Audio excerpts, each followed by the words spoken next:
Yeah, rock and roll. Hey, hello everyone. How are we all doing? Hope you're all okay. Right, who's in the house? I know we've got someone lurking. RP for all.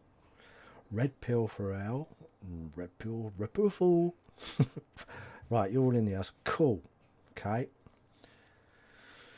Where do we start? Right, we are down in the depths of southwest of England, in Cornwall, because they've got lithium mines coming up all over the place. And of course, title of this stream is all about electronic vehicles and how they're finished. And they haven't even started. They're finished. In their current form, they are totally history, completely toast in more ways than one. So we better get going and have a look, see what's going on. So here we are down in deep Cornwall. This is a website called CornishLithium.com. And this is a little mining rig they've got set up here. Next to, if you look at this building over here in the background, that is a derelict building, but it is literally like the stack for one of the old Cornish mines. And you'll see these buildings littered all over Cornwall. Some of them have been turned into hotels and restaurants and bars and whatever, but a lot of them remain empty and they're just stood here like that. Hand built, stone cut, amazing buildings, amazing structures. Well over 100 years old. Right, so let's have a look at this site, because there's a couple of bits and pieces here which I want to show you before we dive into everything else that's related. But this is related. A new dawn for the energy transition. What energy transition? I thought they were just going for electric cars. Are they trying to tell us here on this site directly that they want to get rid of oil, coal, diesel, petrol, gas, all these other fuels solely for lithium electric? Is that what they're trying to tell you? I haven't heard about an energy transition. And that's an interesting thing. Straight away, right on the front of their website, they put it in your face and you read it and you don't even notice it. You just carry on and go on. And before anybody screams about Blackwater being down here, it's actually the name of a place in Cornwall. So before you go looking up Blackwater, which now you're going to anyway, don't bother, because this is to do with an actual place. Right, so what they do, how they do it, they've got these projects. They've got lithium in geothermal waters. Where's their example? Which one was it? Direct lithium extraction. This shows you how they're doing it. Come on, load up. They've got a nice little diagram here. Look. Oh, bless them. So what they're planning on doing here is extracting lithium out of the geothermal brine. So they extract the water and it goes through all their little filters and systems, and they pump the cold water back. They've got another one here somewhere. Where has it gone? They've got one which shows you... Is it that one? It might be the Blackwater one, actually. Oh no, there it is. That's it. This is one of their other sort of ideas. So they're bringing up lithium-enriched granite. The deep groundwaters will be brought to surface via geothermal wells. So that hot water is going straight up into a geothermal plant, which is then going to produce electricity for a regional heating scheme. But the cold water is going to be pumped to the lithium pilot plant, cleaned and fixed and dragged out of all the sediment, and the cold water is pumped back into the ground. Okay. Nice idea. But it's the hard rock one which is the problem. Now, the deep water geothermal wells, that's fine. That looks okay. That doesn't look too environmentally damaging. But it's the processing technology of the hard rock which is a bit of a problem. Because the idea behind all of this transition over to electric cars, etc., is to reduce the impact on environmental damage and the climate, so to speak, as they're preaching to us. But definitely towards the environment. That, yeah, we're destroying it faster than we can build electric cars. Just look at this image of their banner up the top here. Like, it's a strip mine. It's just a pit, and there's just, well, not much left. There's a few plants here and there. But this is where it gets funny. And I've got another couple of examples coming up for this one as well. So they're digging out the lithium enriched granite. They're crushing it, so they physically separate the minerals. Then they're using a froth flotation. What are they using to froth? What's being frothed up? Chemicals? Water? Don't know. I'm not sure what they're trying to, what method they've got for a froth flotation. Then they have the magnetic separation. Metaform. Oh, good to see you. Welcome, mate. Yeah. Missed the beginning, dude. Yeah. It's alright. It's cool. Yeah, it's good to see you. So yeah, then you get the magnetic separation. Final step in physical processing. So that's the physical stuff. That's where you end up with this like powder of all these different minerals, and they're all blended and mixed together. Now they're going to do an acid leach, which is, I'm supposing, is going to melt any limestone, sandstone, other minerals that are mixed in with that concentrate. But then what do? They then go on to wash it all. So they're purifying it. But look, see this blue line? And they've got hydrometallurgy, hydro being water. So they're using fresh water. This company across Cornwall is using fresh water to purify those minerals that they've just crushed up and acid leached. And they're getting cesium, potash, rubidium, and then battery grade lithium hydroxide. Ooh. Fresh water is the key point there. Okay, so that is what they're doing with that one. I want to go to that one in a bit. Now, one of the points why I've brought this up is that Devon and Cornwall have a hosepipe ban. So the likes of you and me, we can't just go out and use our hosepipe to water the garden or wash the car or wash the house. That's like, nah. On a social credit score system, that's like a big, massive negative no-no. You will get fined if you get caught doing it, basically. So there's a water shortage. So we've all got this hosepipe ban. So we have to be careful of what the amount of water we use. But this company can use fresh water to purify all of these stuff that they're digging out of the ground to get battery grade lithium.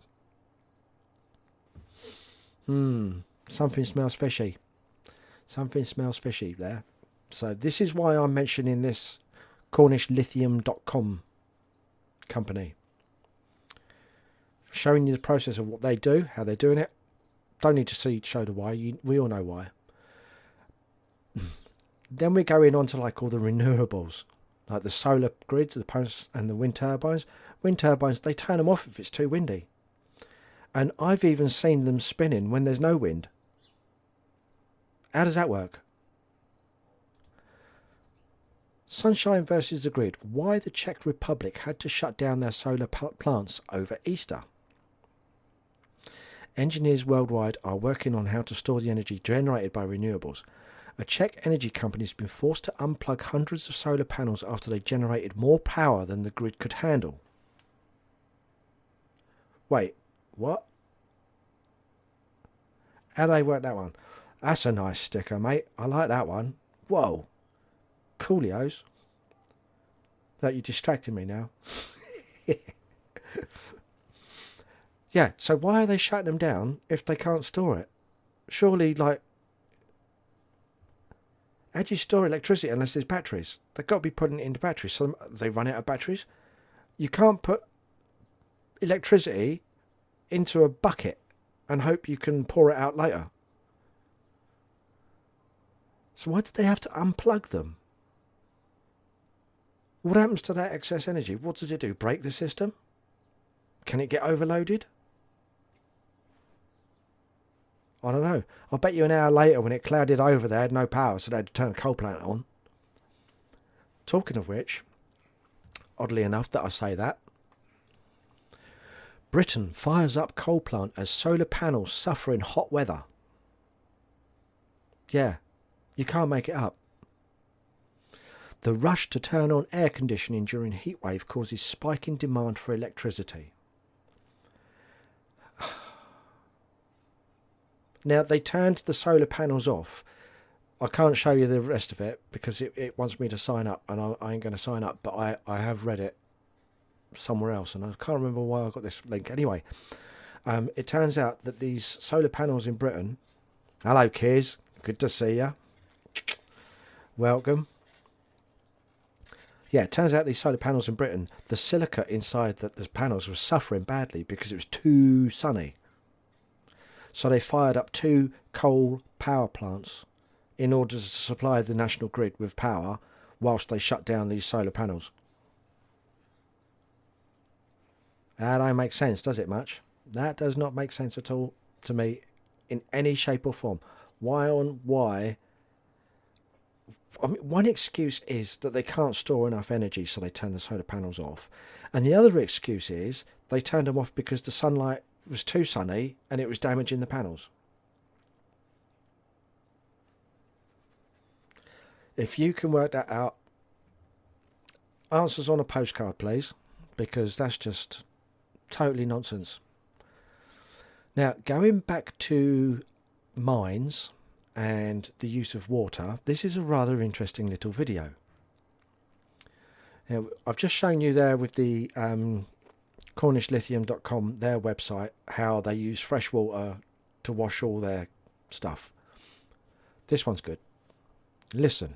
Lithium is one of the most coveted materials in the world right now. Some call it white gold. It's a critical material used in batteries, and of course demand is skyrocketing as energy companies and car makers move away from fossil fuels. For years, the U.S. has relied on other countries for lithium, but now there's a growing push to ramp up production here at home. CNBC's Pippa Stevens got a look at the only active lithium mine in the entire country. Deep in western Nevada, miles down dirt roads and hours away from a major city lies the place that gives you the power almost everyone needs every day. So this is the last stage of our evaporation process. Did you hear that? The last stage of our evaporation process. Now, look at all these fields. Look at it all. I'm guessing that's like trucks down there. Look. You've got some vehicles down here, so it gives you an idea of the scale of this and how much area this is covering. I mean, if this is their final stage here that they're talking about, where's the rest of it? There must be other stages. As you can see over here on the left, there's like this bluish area, and just up here as well, that looks sort of bluish. And then you've got this white one over there. So that one, this white one up the top here, looks very, very similar to this white one here. So this entire area must be part of this lithium mine. And look at the expanse that they're using. Yeah, fair enough, there's not much else out there, and they're only on the surface with this, which is, you know, pretty damn good, considering some of these lithium strip mines absolutely obliterate the ground, don't they? So I kind of like the idea of what they've done here and how they're doing it. But evaporation process, that's one key word there. There's another key word coming up. This is Silver Peak, America's largest lithium brine plant. It's one of the only sites in the U.S. actually producing lithium. We have about 13,000 acres altogether, including the pond systems and the manufacturing site. Chemicals company Albemarle runs this plant. It's been in operation since the 1960s, but lithium's only just begun gaining widespread attention. The reason? Lithium is critical to everything from cell phone batteries to electric vehicles. And in a world moving quickly towards sustainable energy, production of lithium-ion batteries is critical. That's one of the challenges I think the U.S. is starting to focus on, which is how do you support advancing technology to be able to have those resources become more cost-effective? Karen Narwald is the Chief Administrative Officer for Albemarle. She says this is an important step to becoming less reliant on lithium from countries like China. The process isn't simple or quick. Salt water Did you hear it? containing lithium is pumped up from Salt water. hundreds of feet underground. It sits in pools where evaporation concentrates the lithium. It's 2 years before the powdered lithium can be used. Salt water. What happens when you evaporate salt water? They showed you back here. They actually showed you what happens when you evaporate salt water. You get salt. That's salt. Laced with lithium. Now, how do you separate the salt from the lithium? You can't use salt water because it's an evaporation process. So they've evaporated all that salt water and they're left with this salty sludge which is enriched with lithium and other minerals. So how do you separate the lithium from the salt? Fresh water. They have to wash it with fresh water, but they're not telling you that. Neither does that CornishLithium.com site. They don't tell you that it's fresh water. They call it hydro blah blah blah blah blah. But they're failing to mention here that this salt has to be got rid of. They have to separate the salt from the lithium. And the only way to do that is with fresh water. So they must be using fresh water to get rid of the salt. Right, where were we? There we are. It's in pools where evaporation concentrates the lithium. It's 2 years before the powdered lithium can be used. Meredith Bandy is the Vice President of Investor Relations. There's a tremendous amount of demand, and the industry really is having to work hard. Albemarle is having to work hard to keep up with that demand.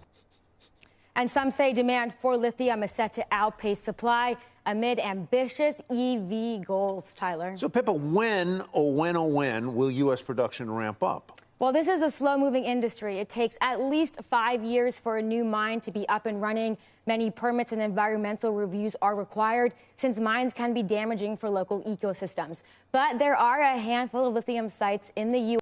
See, they even admit that these mines can be damaging to the environment, but they don't care about that because climate change. in the works, and the White House is hoping to speed domestic output via initiatives like the recently passed climate bill. Pippa, thank you. Recently passed climate bill. Blah, blah, blah, blah, blah. Was that full of BS or what? Bless her little heart. I don't think she even realises what she's saying. But then again, looking at her little face there, I think she might do. She knows that she's telling fibs. Anyway, let's move on. Otherwise I'll be here all night looking at just that one video. Okay. China. They were talking about China and how America imports most of their lithium from China. China is an utter disgrace. They are disgusting. Their business models and how they make money and how they grow their business is absolutely diabolical. Now, I'm going to show you a few videos here. Some of you may have seen some of these, but I need to play them through because it's what you're going to see and what you're going to hear. China. They have a nasty habit of promoting ideas, businesses, companies, whatever, by overproducing everything to make it look profitable so that people invest in it. Whether it fails or not, doesn't matter. We'll start with China's ghost cities. They built all of these massive cities and nobody lives in them. The skyscrapers are empty, the streets are without traffic, and chilling silence emanates throughout the area. These are the scenes of China's ghost cities. These streets resemble abandoned or evacuated cities from a zombie or nuclear apocalypse movie. But nobody even lived here in the first place. China's economic plan to build into oblivion has transformed it into the world's second biggest economy in a short space of time. But do these empty cities show the ugly side of this economic boom? Let's take a look. Number 1, Ordos. The whole city feels like a post-apocalyptic space. Can you imagine that? Look at the size of it.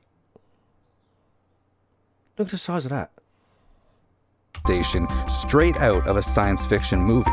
The words of photographer Raphael Olivier when speaking about the Chinese ghost city Ordos in northern China. In the early 2000s, China experienced a coal mining boom and was awash with cash. Expecting a huge economic boom, they built an entire new city named Ordos, which was anticipated to be the home of 1 million people. 10 years later, hardly anyone had moved over. What does that look like to you? Ordos New Town was... Look at this, look. Imagine a 15-minute city. How far would it take for you to walk 15 minutes? If you're in one of these, let's say you're in this block over here. What's that? 10 minutes to walk to the park? All your shops and everything are going to be underneath all these, in between all of these buildings. Same with this one. Look. They're all centralised around this one park for the entertainment, for the getting out in the fresh air, doing your daily walk, that sort of thing. Yeah. Was very close to Ordos Old Town, which was already a thriving town. There was no need to make this place their home, and who wants to live in a ghost town? Most of the people who settled in Ordos Old Town were migrant workers and government officials, and government offices were moved near Ordos in order to encourage them to live in this empty place. The whole city is one big investment plan gone wrong. 80 to 90% of the apartments in this city are owned by investors who have held on to them and are hoping to make money off them in the long term. They're all collapsing. They're all starting to fall apart. Nobody's maintaining them. They've been built to make it all look good and profitable and to make money, and that's exactly what it's done. But they're just leaving it. It's a total waste of everything. It's a waste of the environment. It's a waste of materials. It's a waste of money. It's a waste of manpower. All of it. It's a diabolical, disgusting waste. And you're going to see further examples. They are also investors who are so wealthy that they do not need to budge and lower the price. By 2016, China decided to lower its expectations in hopes that Ordos would be home to just 300,000 people. But a combination of high taxes and poor construction meant that still nobody wanted to live there. By 2016, only 100,000 people lived there, so even their lowered expectation of housing only 300,000 people were clearly not low enough. And this is a nationwide problem. In China, there are 65 million empty units, which is enough to house the entire population of France. These empty units could even home at least 25% of its homeless population of 300 million.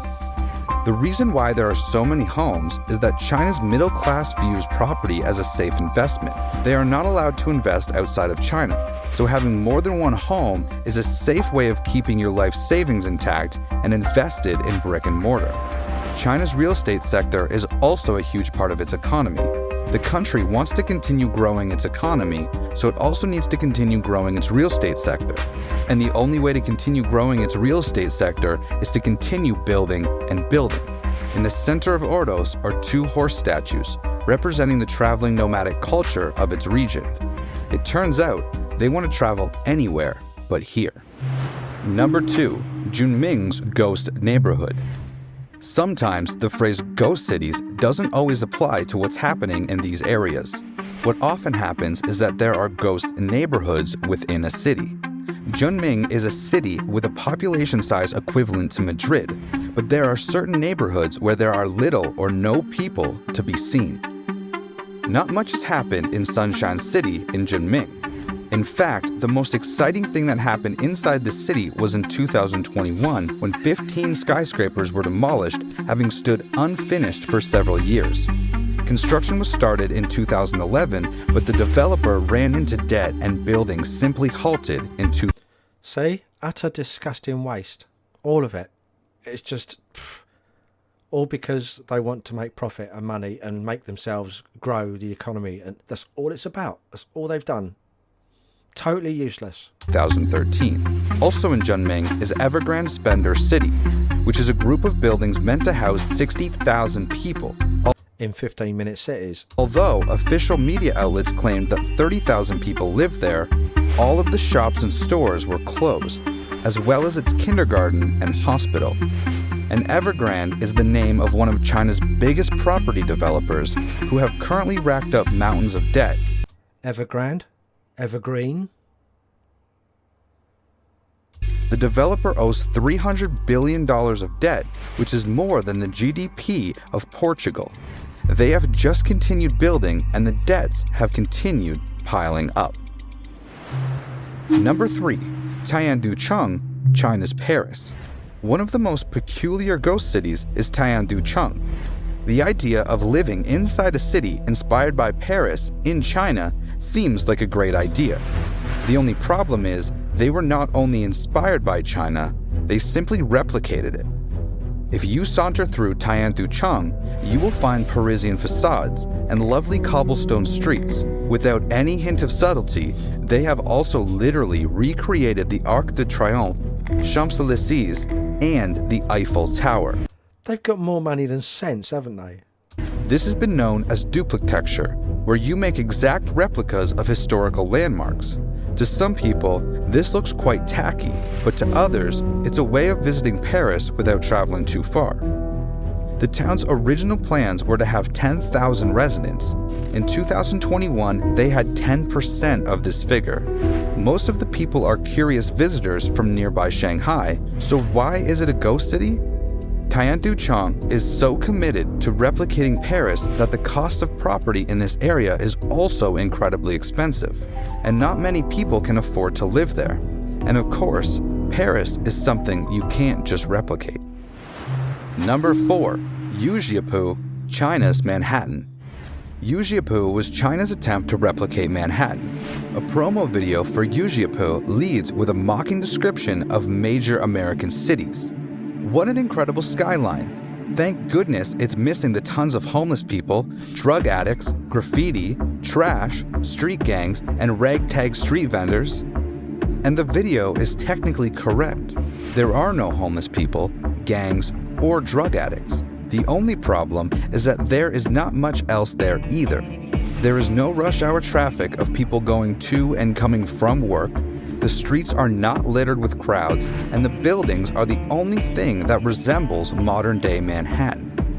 Visiting in May 2021, Bloomberg reported, quote, "A weekday visit in May found empty streets, long unfinished office buildings, and a shopping mall and IMAX cinema that both seemed permanently shut. The situation was better when Bloomberg reporters visited its completely deserted streets in 2015, but not dramatically so." End quote. Number 5. Thamestown, Shanghai's London. And we see a continuing theme here, where China's attempt to replicate London has also been abandoned. Welcome to Thamestown. What if China have built all this, replicating the world and famous locations, because they don't want us to live in our own versions of it, the originals? What if that's part of it, where you suddenly one day you wake up and you've transitioned to wherever it is you came from, but you're in China? Freaky. While Tianducheng tried to replicate Paris, Thamestown has borrowed bits and pieces from merry old England. There are the iconic red telephone boxes, fish and chip shops, English pubs, and walkways which resemble Victorian and Edwardian England. But when you walk through the town, it's not exactly Piccadilly Circus. Most of the streets are empty and a lot of the shops have closed down. The small town was designed for students and university workers, but none of them could afford to live there. And none of the property owners are willing to lower their price. So Thamestown remains like the scenes in the zombie movie 28 Days Later. Number 6. Chenggang. There are ghost cities, but there are also recovering ghost cities. Chenggang was a ghost town that managed to escape its post-apocalyptic setting.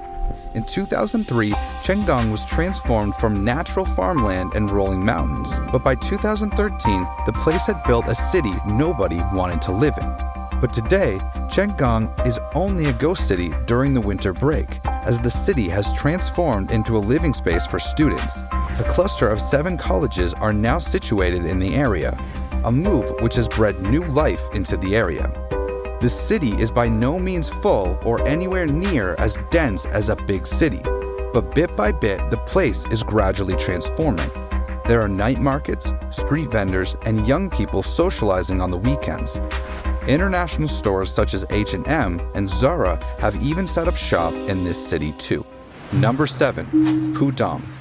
Our last example will give China space for optimism, and we will take a look at what was deemed China's first ever ghost city.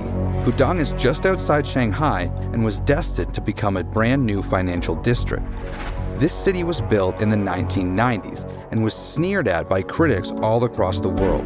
In 1998, during the Asian financial crisis, this city's skyscrapers had a vacancy rate of 70% and construction was halted in some sites. The famous economist Milton Friedman described the city as, quote, a status monument for a dead pharaoh on the level of the pyramids, end quote. And for a number of years, their critics were right. In 2013, 60 Minutes did a report on this city which read, quote, we discovered that the most populated country on earth is building houses, districts, and cities with no one in them. We found what they call a ghost city of new towners with no residents, desolate condos, and vacant subdivisions uninhabited for miles and miles and miles. They're building cities. Giant cities are being built with people not coming to live here, end quote. But behind the scenes, China were desperate to transform this city's fortune. By 2005, the Shanghai government made government-owned banks relocate to this city, and international businesses were given perks for setting up here too. It was a slow and steady period of growth, but today the place is much different. In 2022, Pudong's annual GDP topped $400 billion and is a world away from its ghost city status. In fact, its occupancy rate is actually higher than Midtown Manhattan. So it will be interesting to viewers watching this video in 10 years' time to see what ghost cities are left in China. We'll be happy to stand corrected if any of these ghost cities ever change. Amazing, isn't it? But a lot of them, there's another video which goes into a lot longer than this one, and it goes into much more depth, and you get tours of inside all these cities where some of them are just empty basically, and you see them all falling apart and crumbling and cracking, and nobody's taking care of them at all. And the method of how they buy and sell and the reason why they build these cities is taken into more detail in one of these other little videos shortly, but it's related to electric vehicles.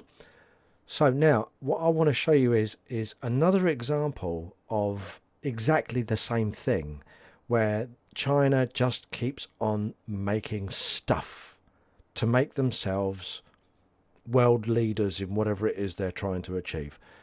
And it's diabolical. Before we touch onto the EVs, because it's kind of... Now this video gets mentioned in the one that's coming up, but you're seeing this first.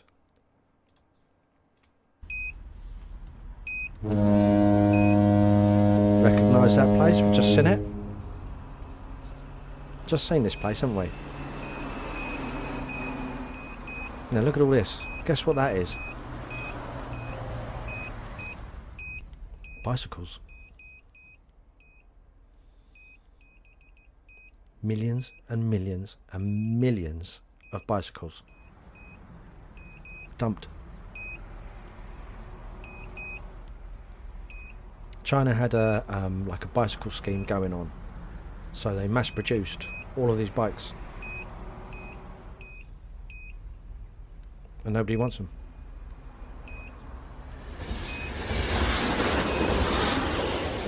Ignore the 69 in the middle of the screen. They are so disgustingly wasteful. Look at it. That's all push bikes.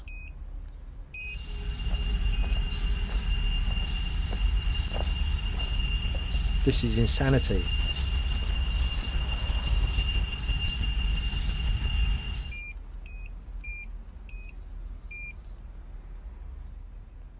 Some grand scheme that they wanted. Great idea. Oh, let's get everybody on bicycles. Get rid of cars. Yeah. Look what they've done. What a waste. All that fuel, all the oil, petrol, diesel, gas, manpower, money, resources, mining, to make all that, and then they just throw it all away. Isn't it, kids? Isn't it? It's unbelievable. But China won't let you see this. They don't show you this, and there's more coming. I mean, these you can see the captions on the video here. Which areas that they're showing this from? Look at that lot. What's that, Xiamen? If I pronounced that right, I've no idea. Xiamen. How high that's stacked?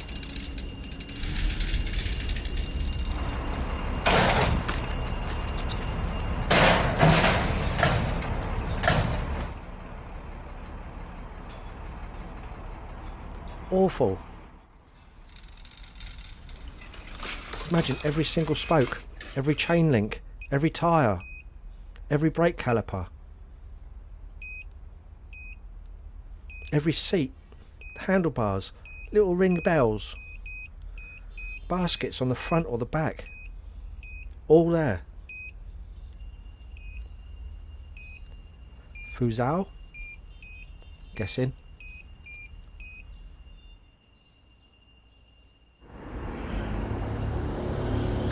He-Fi? Oh.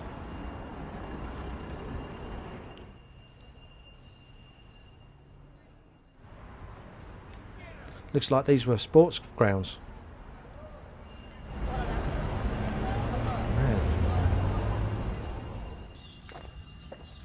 Nanchang? I can do that one, that's easy. Changsha? That's easy.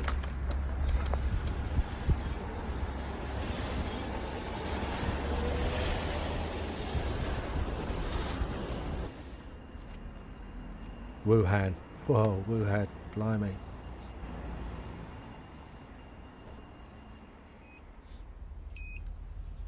It just goes on and on and on and on and on and on. There's just millions of them. If not billions. Look at it. Zhengzhou.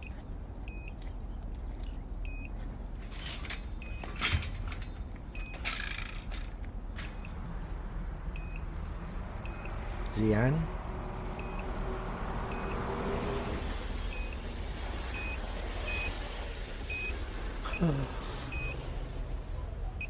Corruption at its finest.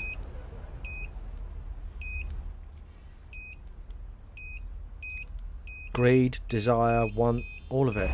They're all there.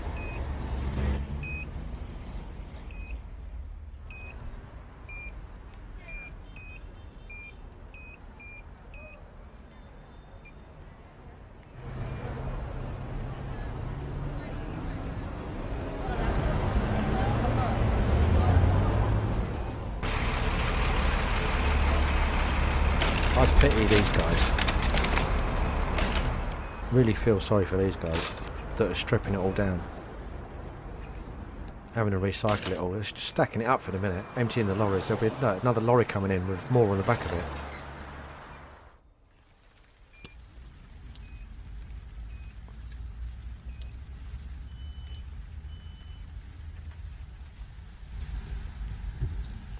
That's a lifetime job, isn't it? Recycling that lot. Get it? Recycling? Oh dear. Poor, wasn't it? I'll shut up. But that's a lifetime job. If you want a job, go and strip these bikes down. It'll take you a lifetime to do it. All those tyres.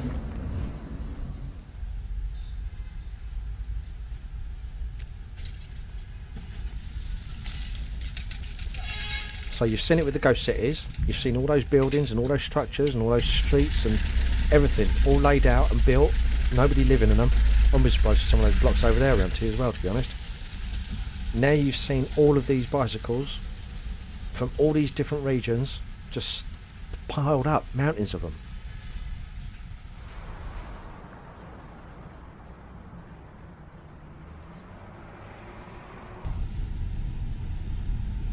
Another lorry load.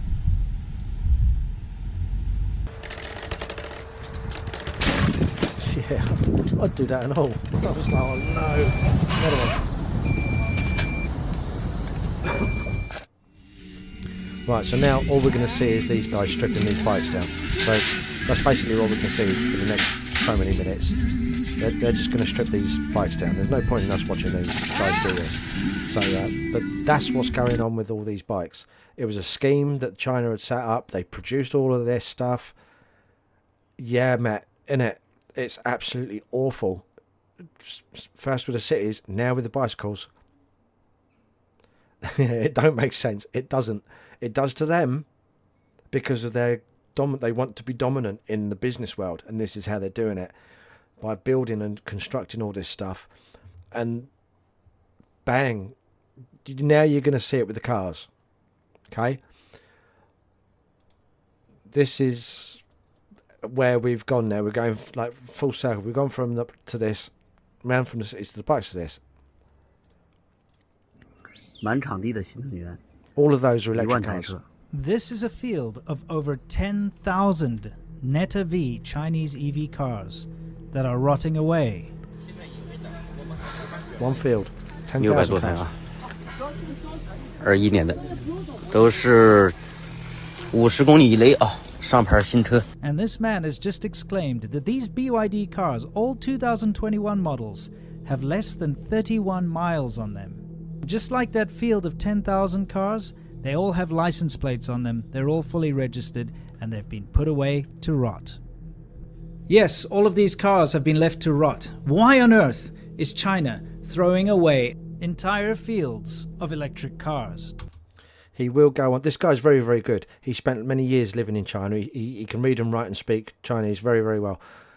He's got quite a lot of videos on his YouTube channel. He goes into quite a lot of depth about the way of China life and how it works. And he will explain to you how and why they're doing this. And this then will reflect and relate to those bicycles and the ghost cities. It's the same principle. It's the same process that they use. By now, we've all heard that China's EV sales are outpacing the rest of the world. You'll see the headlines that say, China is now the leader in EV sales, and Tesla's got to watch out, and all this other nonsense. Well, guess what? It's true, the numbers are true, but what you're not taking into consideration is that China is the land of shortcuts and facades, and all of these cars that you're seeing in this field, well, they're counted in those numbers. You see the Neta Vs and the BYDs and the bigger brands that you see huge amounts of them just parked out to rot. Well, you see, that's because they need the numbers. In order to get subsidies from the government, in order to put out the sales figures that they've sold more than Tesla and that they're leading in EV production and EV sales, they need to have these fake sales. So BYD themselves will register them and put them on the market and then claim that they've been sold. And then, of course, they've got all those excess cars and they just stick them in a field. And you can make history tomorrow. But there's a bigger problem. There are even more car graveyards. And that has to do with this stupid investment scheme. Let me explain.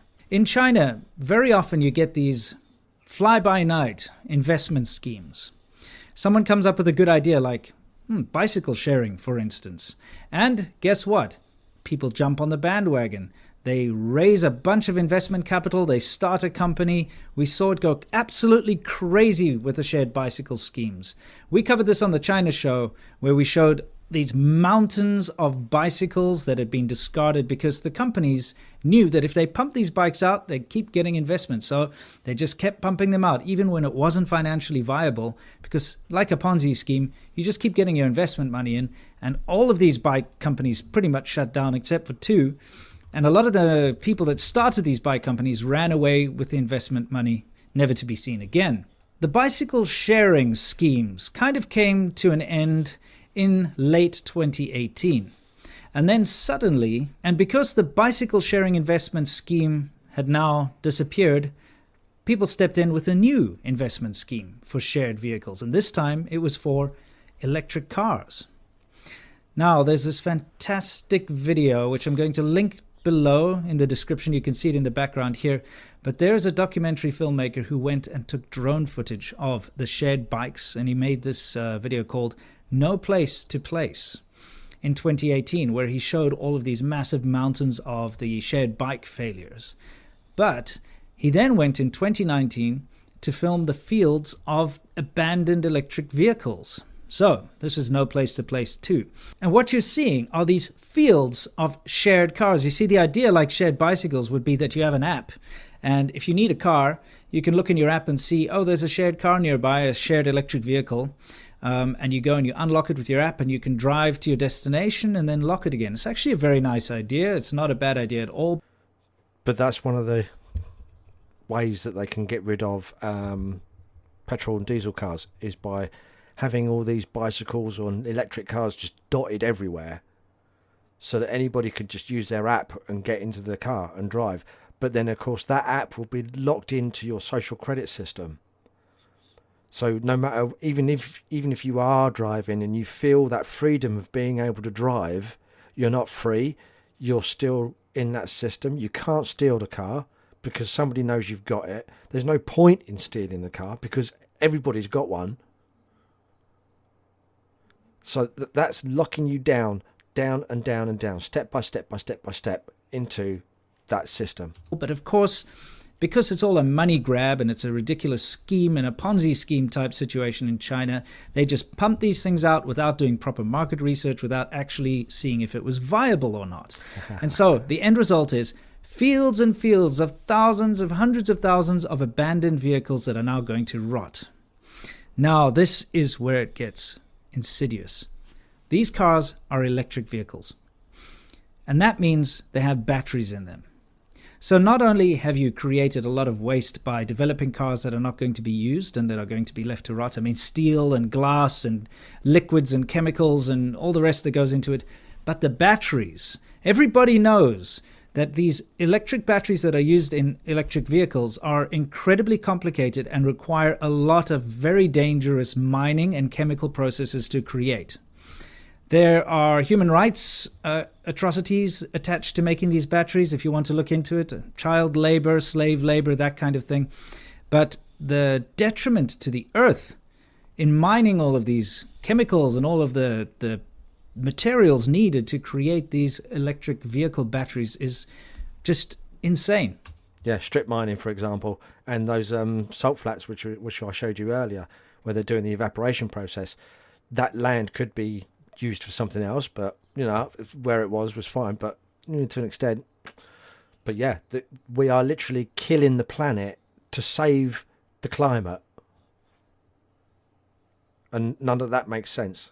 So now you've created all of this environmental damage to make these cars, and then you just let them rot in a field. And of course, now they're going to create even more environmental damage because they're going to sit there for however long with all of these chemicals and batteries in them and all the rest of it. And they're going to pollute the environment further. Yep. So it's like a double whammy. Not only have you damaged the environment making them, but now you're damaging the environment by discarding them. And this is where China tricks everyone. You see, you hear about their great green initiatives, this being one of them. Oh, look, China's really pushing forward in renewable energy and electric cars. And if you just read headlines and you look at the numbers, etc., you would think China's doing a very good job. But what you're not seeing is the fact that China is actually destroying the earth at a rate never before seen. So you have to look past the facade, and people still don't seem to get this. China is an opaque country. They block all of this information from the rest of the world. You would not be able to just see this. If a company does something like this in the West, you bet your bottom dollar there's going to be a lot of eyes on it. A lot of big news outlets will cover this. There will be, heads will roll. People will have to reply to this. The companies would have to pay some kind of a fine for damaging the environment or for doing bad things like this, like an oil spill or something like that. We know that there are ways to deal with these things, but because we don't see these things in China, nothing gets done. These massive fields of electric cars just sit there rotting. China's green technology initiatives that you keep hearing about are mostly bullshit and a smokescreen to hide the fact that they're doing all sorts of environmental crimes. And remember, it's all about turning a profit. It's not about saving the environment or anything like that. It's a propaganda push and it's a money grab. They want your investment. They'll say, hey, look, Invest in China, invest in these green initiatives. You feel good, you go and invest your money. It's being used for wasteful projects like this that really damage the earth. So think twice before investing in China. Yeah. Don't even go anywhere near China because they're taking the mickey big time. Absolutely awful. And you're right, Trick. The electric car is a driving explosion to happen at any given time. You are seriously right. There's a video which I've picked up the other day. Now, I'm not sure whether it is an electric vehicle or whether it's a vehicle with gas bottles or something on it, but the explosions coming off of it are phenomenal. I've never seen a car or a vehicle like that go up like that. If it was gas canisters and bottles, they normally fly off, but these don't. They just bang, and there's this massive explosion. Let's see if I can find it. I won't spend too long trying to find it. I'm just going to skim through my file here, see if I can spot it. There it is. Right, I'll just throw this one up because the explosions in this are phenomenal. I can't work out what it is. It could be more like normal 12-volt batteries or something on it, or a stack of them, but there's something. That's not there. I don't want that there. I want that over here. I want that there, and I want that to go.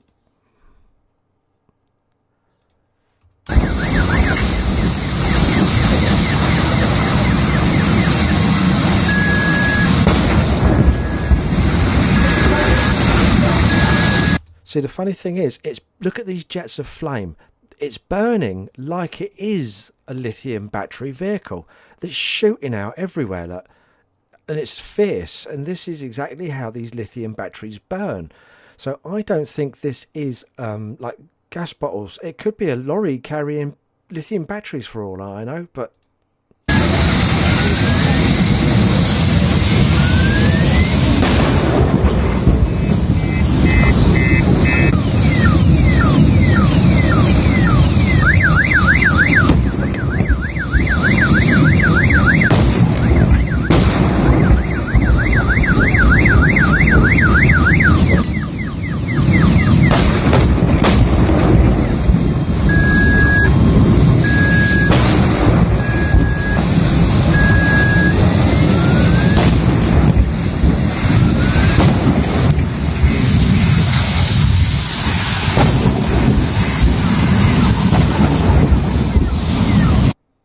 what the hell is that?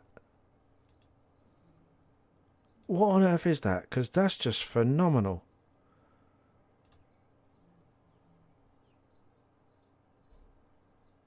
Yeah, there's a lot of them, Kiz. There's a lot.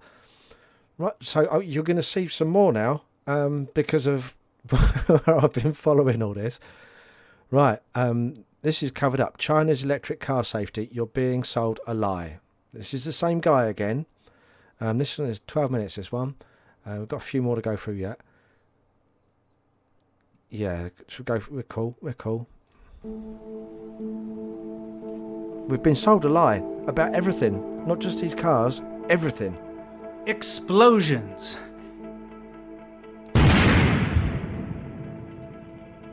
Airbags not deploying. Blade batteries catching fire.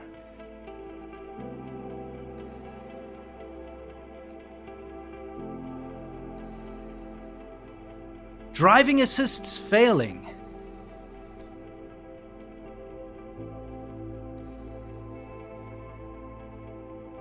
Bad construction.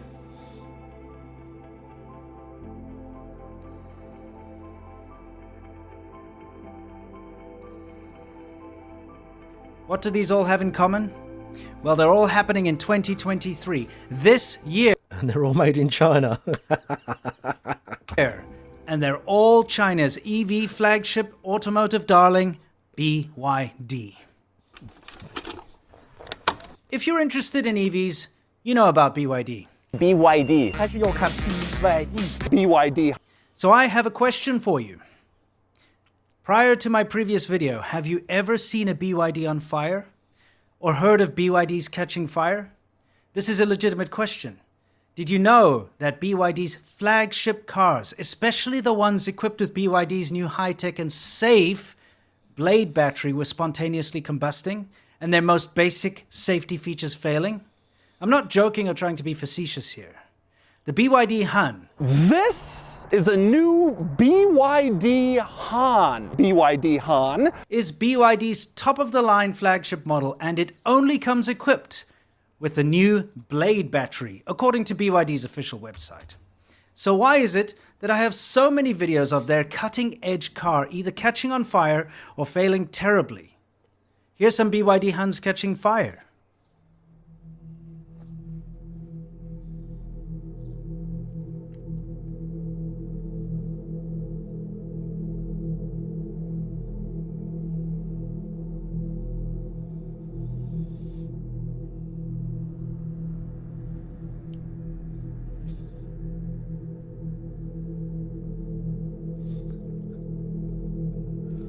You want one of those trucks? Yeah, why not?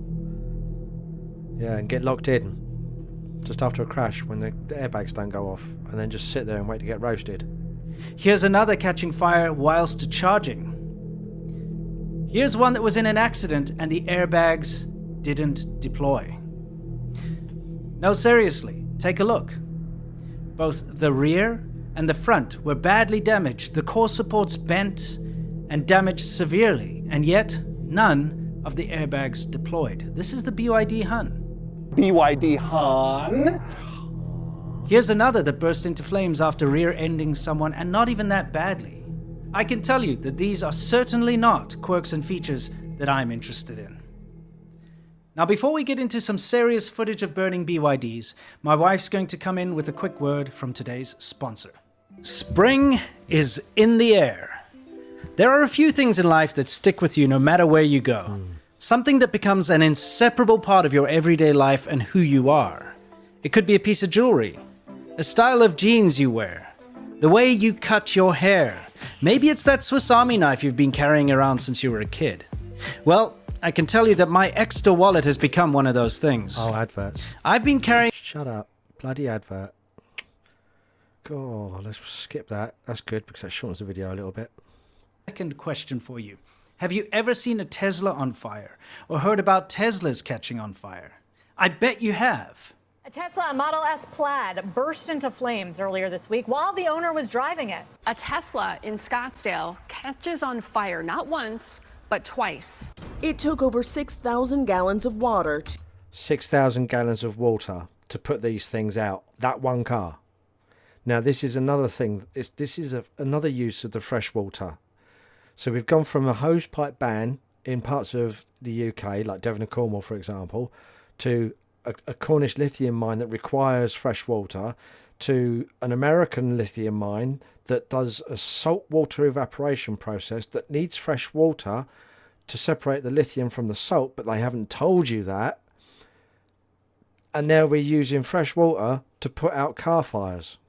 To extinguish the flames emitted from this Tesla Model S. This in itself demonstrates to you that whilst companies like Tesla are held to proper international scrutiny and their failures properly reported on and publicly discussed. Now bad news for Tesla Motors. It's now the target of a federal investigation because the National Highway Traffic Safety Administration said today it's launching an investigation into why 2 of the company's Model S vehicles have caught fire this year. Chinese state-controlled companies like BYD will always be hidden behind lies and fake numbers. This is what the Chinese Communist Party does. With bicycles, with ghost cities, with everything else. They even admit to lying about GDP numbers. China didn't ever report COVID fatalities accurately, or at all. Anyone who believed those numbers coming out of China was simply gullible or naive. Well, other than impossibly inaccurate statistics surrounding the amounts of fires and incidents involving BYD EVs, sales numbers are also bullshit. Here, let me clue you in.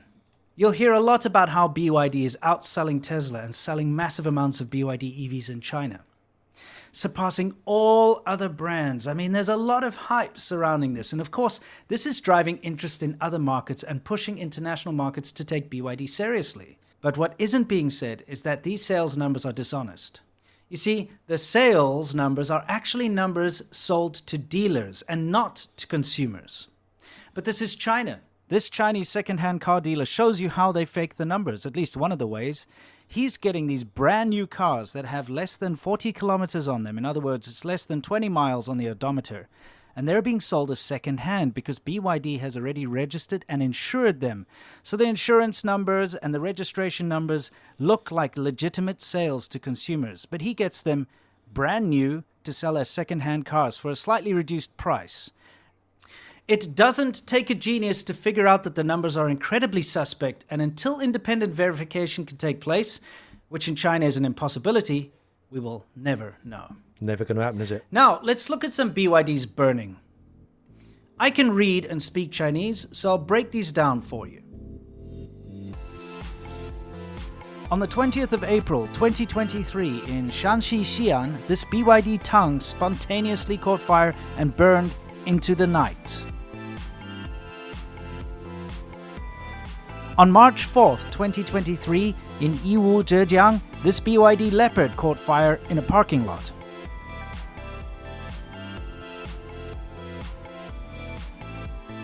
You ain't putting that out, mate. Good luck. On the 16th of April, in Henan, this BYD caught fire.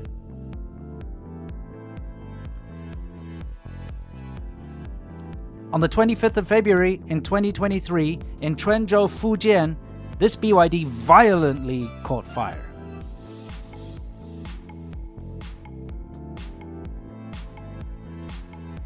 On the 12th of March, 2023, in Jiangsu, this BYD Song decided to leave this world.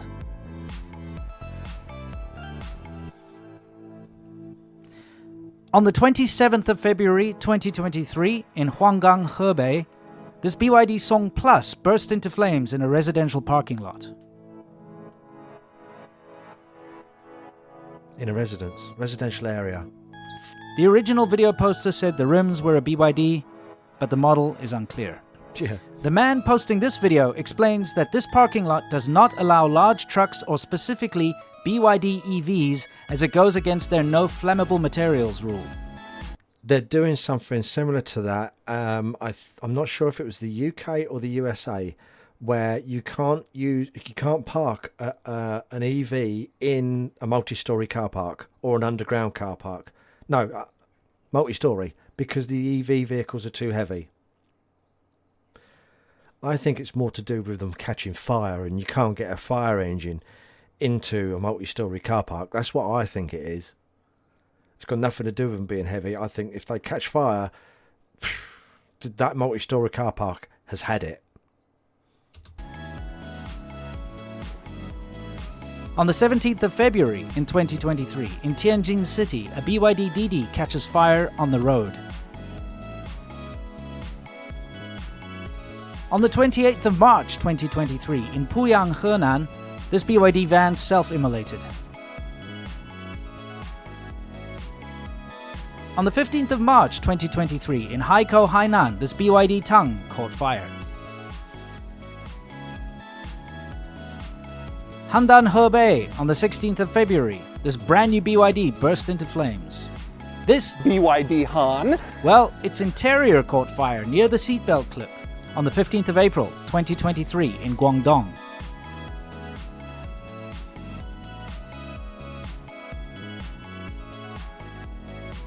They don't even look pleasing either, do they? They're just plain and drab and bland. There's no character to the inside. I'd feel like I want to fall asleep or get cremated inside them anyway. There are many more, but I'll spare you. To conclude here, these clips are from Chinese people in China, and they are furious that their brand new BYD cars are going up in flames. They're complaining and upset and are not being taken seriously. They are being let down by their domestic brands and silenced or downplayed when they protest or post about these videos online. Some would argue that a lot of petrol cars do burn and blow up as well. And yes, they do. But not brand new ones. Most of the cars that burn up on the roads that are petrol or diesel fueled, they normally catch fire because of poor maintenance, servicing, or worn parts through use. Not brand new vehicles. These are brand new vehicles that are just going up in smoke and flames and, well, yeah. How do you think it feels when you post a video of your brand new BYD that cost you everything you own burning to the ground, and some foreign fanboy dismisses your video with a, well, what about Teslas burning? Only anti-China people show BYD cars failing because they're biased. This is nonsense. I'm helping the people of China spread their far too often censored and suppressed message. I'm sharing these videos so that you can be educated and not fall for the glossy facade that Chinese state-backed companies like BYD enjoy, because a controlling and censor-heavy authoritarian government has their back. I'm actually not against EVs. I'm a massive fan of technology, and although I think hybrids are far better for the environment than EVs, I'm not trying to scare anyone away. You see, knowledge is power. And knowing that these EVs coming out of China are facing huge quality control issues, and BYD, just like Huawei, is tied to and protected by the Chinese Communist Party, shock horror, I hope that I can help you see past the lies and make informed decisions. Until next Thank you very much for the cookie trick. Appreciate it, mate. Thank you. Next time. Unlike these BYDs that spontaneously go into thermal runaway, stay awesome. Yeah, it's just, this is China for you. This is how they've done it. This is how they've progressed and given themselves this massive growth explosion over the last 30 odd years or so. I've seen it. I saw it growing up. And now we know how they do it and why they're doing it. Crazy. Now this is Scotty Kilmer. He's like an old school mechanic. He's full of tips and hints and tricks and quirks and stuff. And I'm an ex-car mechanic myself, amongst other things. So I really like listening to this guy. He's normally pretty straightforward and upfront, and he'll tell you like it is. Yeah, Jen, so this is the thing with all these cars, and why I've titled this is like electric vehicles in current form are finished. Even the hybrid ones. There's a couple of videos which I've got coming up here. One of them is like a sodium-based battery, and even still, I don't think that's going to work. I don't think that's very good. And there's a Toyota engine. I haven't watched this video yet about the Toyota engine, so this is going to be interesting to see. And I'll probably be able to explain more details about it as we go through it, in comparison to like a normal petrol engine. So we've got that coming up. But this guy's very, very informative, and some of the stuff that he shows you here is just, you won't want to touch an electric vehicle at all. After Hurricane Ian hit the nation, there were multiple reports of flooded electric vehicles igniting and going up in flames. Believe it or not, with or without a flood, exploding EVs aren't as uncommon as you may think. Today, I'm going to explain why flooded electric cars catch fire and why EV fires are much harder to extinguish than conventional gasoline-powered cars. Hurricane Ian hit Florida this past September. It was a Category 4 hurricane, and it wreaked a lot of havoc and damage. The hurricane was so huge that in some areas the storm surge reached 16 feet. One estimate found that in the aftermath of Hurricane Ian, as many as 358,000 cars from Florida to the Carolinas had flood damage. But that's not all. There were also multiple reports of Teslas catching on fire as the floodwaters receded. And those weren't the only cars to catch fire after the hurricane. Here's the thing. If your EV was flooded, or if it even gets flooded later on, you just know that according to the National Highway Traffic Safety Association, NHTSA, that any flooded EV should be kept at least 50 feet away from structures, cars, or anything else that can easily catch on fire. Yeah. Some Floridians learned that the hard way. In one tweet, Florida State Fire Marshal Jimmy Petronas talked about one house that was hit hard on Sanibel Island. The damage was severe, but not because of Hurricane Ian. Rather, the house was damaged after the Tesla in the garage caught on fire from the storm. In the tweet, Petronas showed images of the damaged house, and you can see the smoke rising from the burning Tesla. Fire Marshal Petronas recalled another incident where he watched as the North Collier Fire Rescue Team fought an EV fire that continuously reignited reignited. Yes, that's right. EVs can literally reignite even after being put out. In this particular incident, despite firemen at the scene using tens of thousands of gallons of water to cool the batteries in the EV More water. Tens of thousands of gallons of water to put these things out and to keep them cool. Jen, you bought it for the EV sticker to get you into the carpool lane. That's like saying I wanted a hamburger, so I got a vaccine. Bless your heart. Bless you. Oh dear. I'm sorry, I'll continue with this.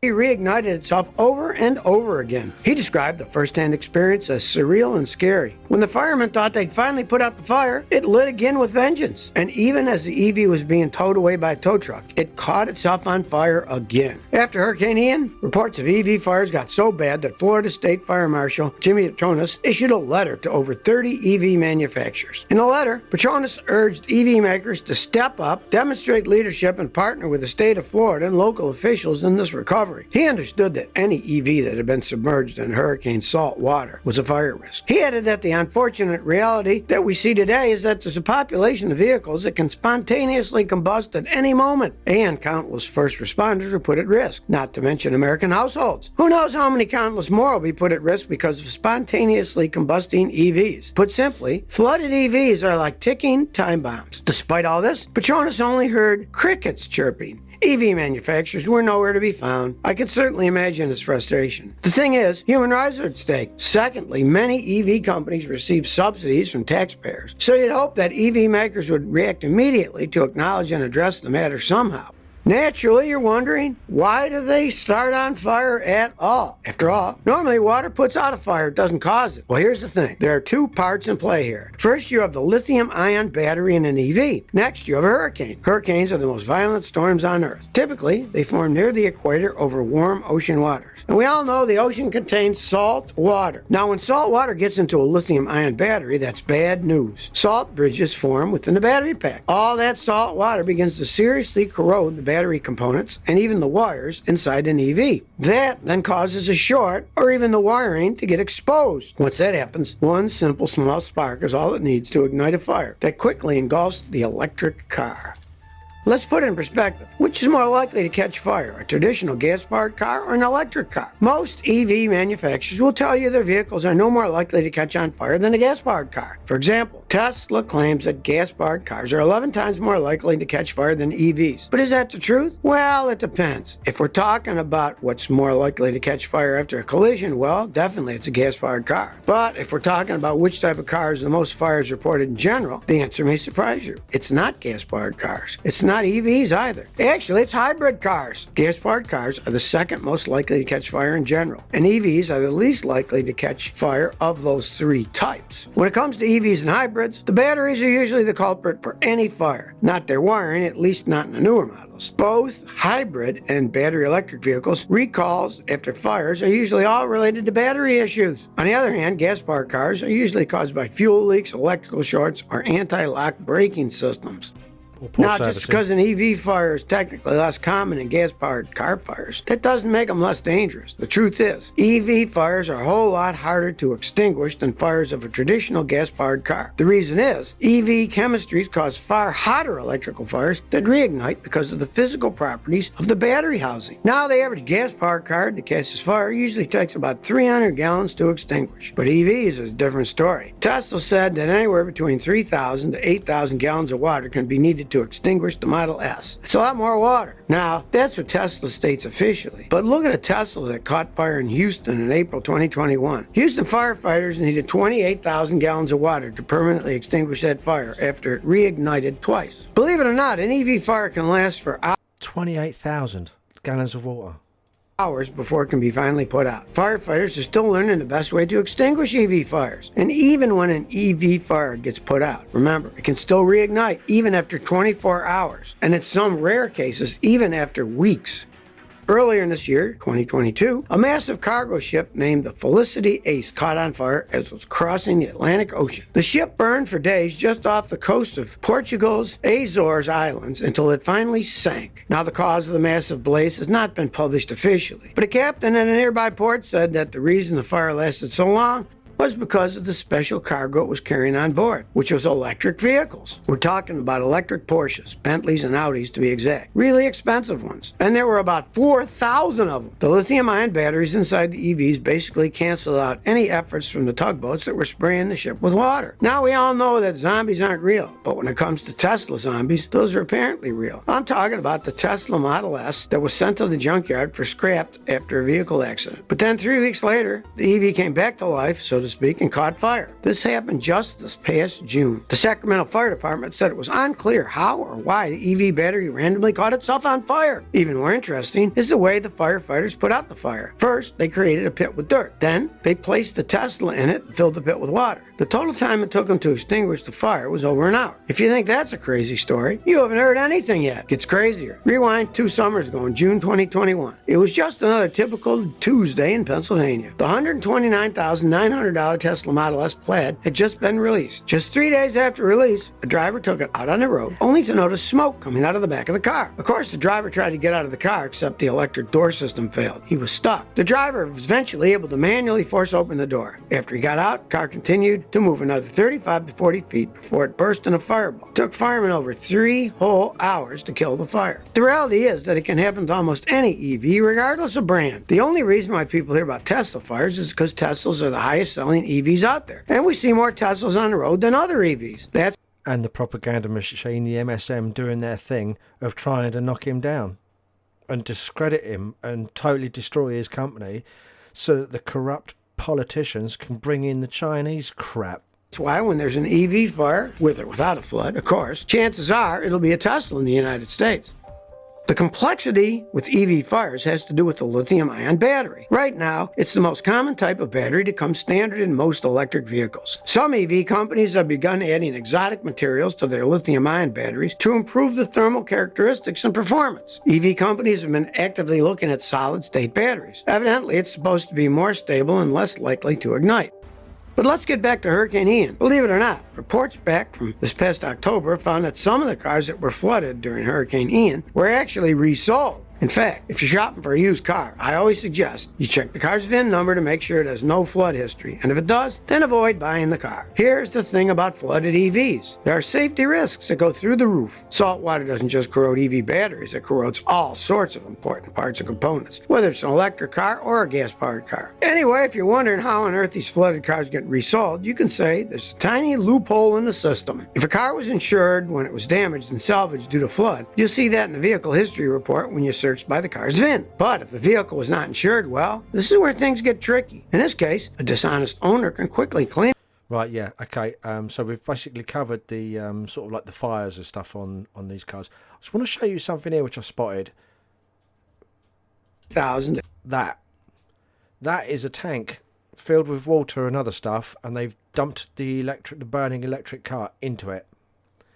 Now, there is one of the firefighting forces in the UK that has bought a lorry with one of these on the back of it, one of these tanks on the back, so that if there is a fire, electrical fire from a car, they can just pick it up and drop it straight into that, rather than throwing thousands and thousands of gallons of water at it for 4 hours.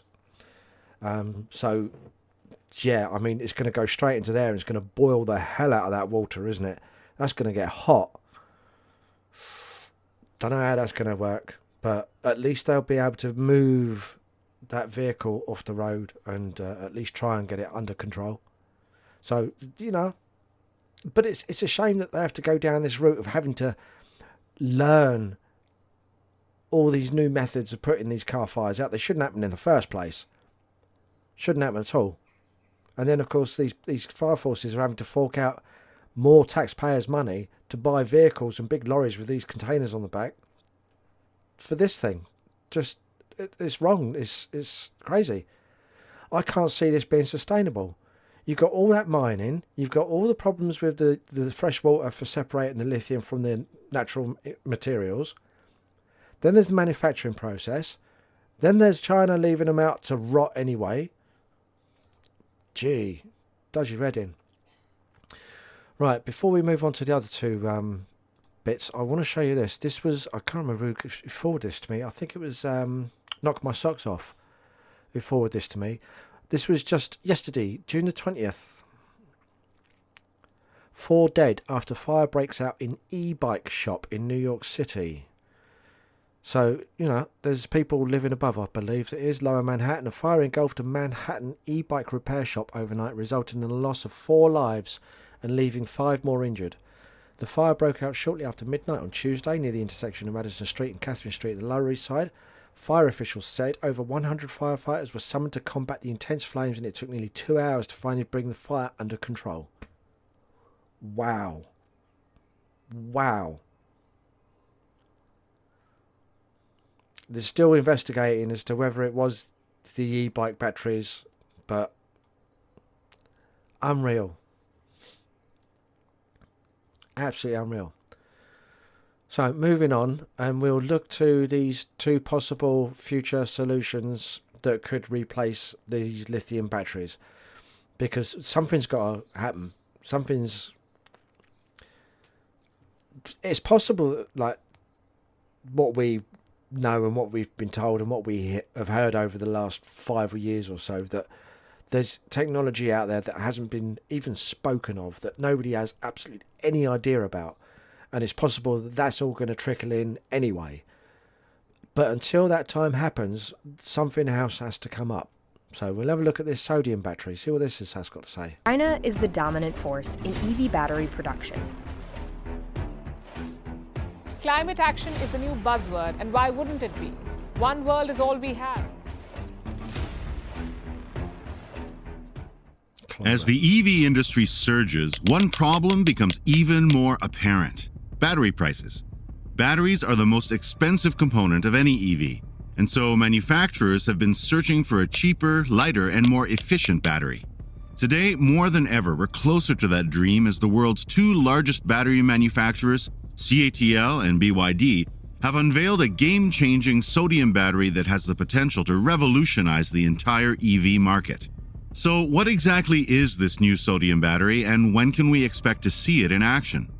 Join us as we take a look at this new sodium battery and when it's going into production. Before we go into the details, we need to understand some things about sodium batteries. When you take a glance at the periodic table, you might notice that sodium and lithium are neighbors, sharing similar physical and chemical properties.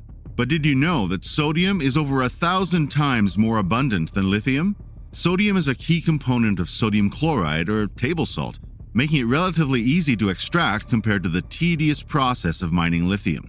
Not only that, but the process of sourcing sodium is also more sustainable and environmentally friendly compared to mining lithium, which has significant impacts on the environment. Lithium mining in particular is notorious for releasing tons of carbon dioxide into the atmosphere, making it a major contributor to climate change.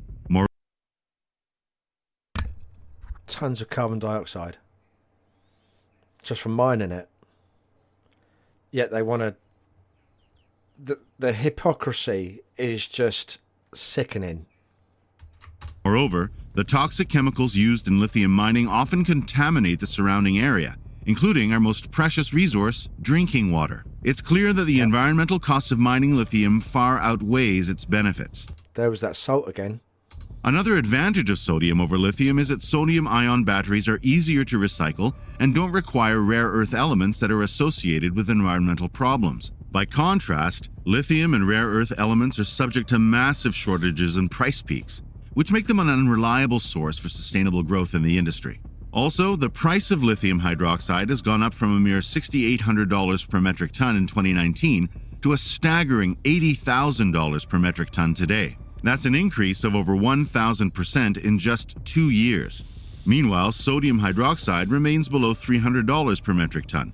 Clearly, sodium has a huge advantage when it comes to cost. However, it's worth noting that lithium-ion batteries are known for their high energy density and performance, which is why they're commonly used in performance and long-range Tesla models. But there's a significant problem with these batteries: thermal runaway. You may have seen news reports about electric vehicles suddenly catching fire or exploding. This is a serious safety issue that sodium-ion batteries do not have. Because of these reasons, CATL and BYD decided to develop a sodium-ion battery. In July 2021, CATL revealed its sodium-ion batteries, which possess an energy density of 160 kilowatt-hours per kilogram, a slightly lower value than LFP batteries. While their energy density of 160 kilowatt-hours per kilogram may not be the highest on the market, these batteries offer a host of benefits that make them a game changer. Not only are they more cost-effective to manufacture, but they also perform exceptionally well in low temperatures and boast enhanced safety features. Now, CATL has even more ambitious plans on the horizon, with their upcoming sodium-ion batteries set to exceed an impressive energy density of 200 watt-hours per kilogram. And if that weren't enough to get you excited, these batteries are slated to hit mass production by 2023, marking a significant step forward in the energy storage landscape. CATL's first-generation sodium-ion cells are already impressively affordable, costing just $77 per kilowatt-hour. And with the second generation set to enter volume production, that cost is expected to drop to an even more jaw-dropping $40 per kilowatt-hour. It's fascinating how quickly technology can evolve and change perceptions. In 2021, many experts believed that sodium-ion batteries were only sustainable for certain applications, such as energy storage and two-wheeled scooters. Even CATL held the same view. Some analysts even speculated that CATL's sodium-ion battery initiative was merely a ploy to pressure lithium suppliers to lower their prices. However, as the development of sodium-ion batteries progressed and lithium prices continued to soar in 2022, the tide began to turn. It became increasingly clear that sodium-ion batteries had the potential to become a viable alternative to lithium-ion batteries in electric vehicles. In November 2022, CATL officially confirmed this development, announcing that their sodium-ion batteries were expected to power electric vehicles in the future. Last December, BYD also announced their plans to commence mass production in 2023 and introduce a compact electric hatchback powered by a sodium-ion battery pack. And now, at the recent Shanghai Auto Show, CATL announced that their sodium-ion batteries will be installed in the Chery iCar, which is set to hit the market by the end of this year. Similarly, BYD has announced that their sodium-ion batteries will be in mass production by the second half of this year, starting with the Seagull. This announcement came just in time for BYD's unveiling of the Seagull at the Shanghai Auto Show. The Seagull comes in 3 different versions, each with varying pre-sale prices ranging from $11,450 to $14,000. While the current models are equipped with LFP batteries, the new versions will use BYD's innovative Blade batteries, which have capacities of 30.08 kilowatt-hours and 38.88 kilowatt-hours. The most exciting part is that these new models will be powered by sodium-ion batteries,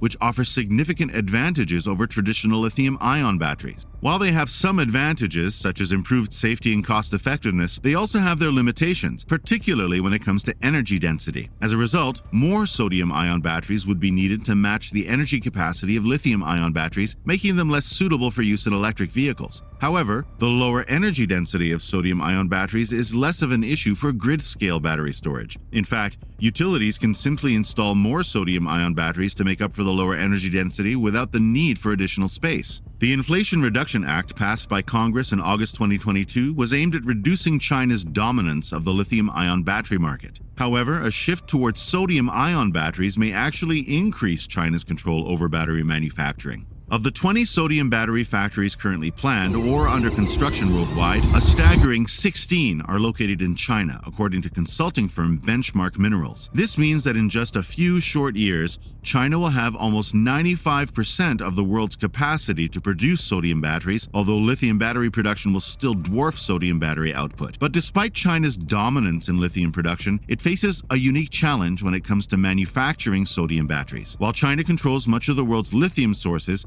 it has limited access to the soda ash required to produce sodium. Interestingly, the United States is home to over 90% of the world's readily mined reserves of soda ash. Located beneath the southwestern Wyoming desert, this vast deposit of soda ash was formed over 50 million years ago and has been mined for centuries to meet the needs of America's glass manufacturing industry. The question And now you're just going to dig it all up for batteries.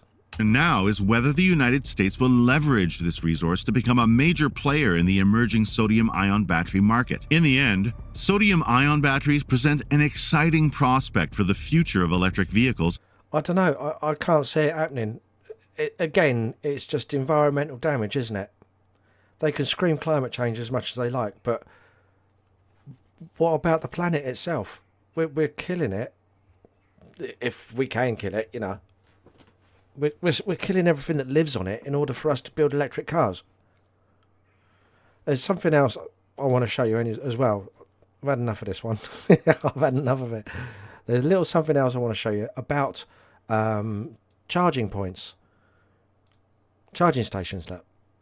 The EMF radiation, dangerous. It's very, very dangerous. You don't want to stand too close to it or be too near it for too long. But look at this. If I can get it to play. Off the charts. Off the charts. Just gonna walk around here, show you guys how much EMF. This thing's just going crazy. And look how far away he is from all of those charging stations. He's a good several feet away from them, but his meter is off the charts. Right? Look at that. It's going so high. Shouldn't even be standing here. But as people charge their car, that radiation cooks the body. That's why they're pushing this. Now, what's interesting is we look around here, and it's just an open parking lot. So there's no towers, but this whole system is all linked up to the towers, and each car is also acting like a tower, emitting harmful radiation.